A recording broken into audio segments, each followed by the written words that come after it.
রাবি প্রবৃত্তি গুচ্ছ ভর্তি পরীক্ষা অনুষ্ঠিত।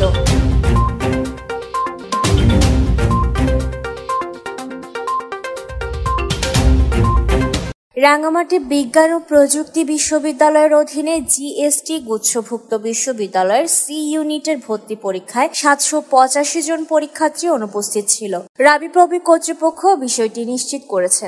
শুক্রবার সকাল 11টা থেকে দুপুর 12টা পর্যন্ত রাঙ্গামাটি বিজ্ঞান ও প্রযুক্তি বিশ্ববিদ্যালয়ের তত্ত্বাবধানে জিএসটি গুচ্ছভুক্ত বিশ্ববিদ্যালয়ের সি ইউনিটের ভর্তি পরীক্ষা সুষ্ঠুভাবে সম্পন্ন হয়েছে।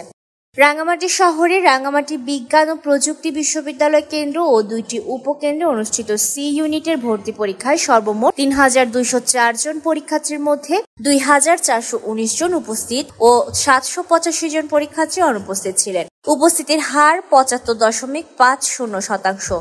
বিশ্ববিদ্যালয়ের vice chancellor professor doctor Selina Akhtar, pro vice chancellor professor doctor Kanchan Chakma, registrar Mohammad Yusuf, C ইউনিটের ফোকাল পয়েন্ট ধীমান শর্মা, ব্যবসায় প্রশাসন অনুষদের ডিন সূচনা আক্তার এবং ভারপ্রাপ্ত প্রক্টর ডক্টর নিখিল চাকমা পরীক্ষা কেন্দ্র পরিদর্শন করেন।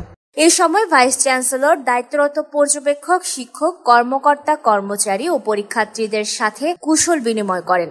জিএসটি গুচ্ছভুক্ত বিশ্ববিদ্যালয়ের সকল ইউনিটের ভর্তি পরীক্ষা সুষ্ঠুভাবে সম্পন্ন হওয়ায় vice chancellor professor doctor Selina Akter, জেলা প্রশাসন, পুলিশ প্রশাসন, কেন্দ্র প্রধান, উপকেন্দ্র সমন্বয়ক, পর্যবেক্ষক, শিক্ষক, কর্মকর্তা, কর্মচারী, স্বেচ্ছাসেবক এবং গণমাধ্যম কর্মী সহ সকলের প্রতি ধন্যবাদ ও কৃতজ্ঞতা প্রকাশ করেন।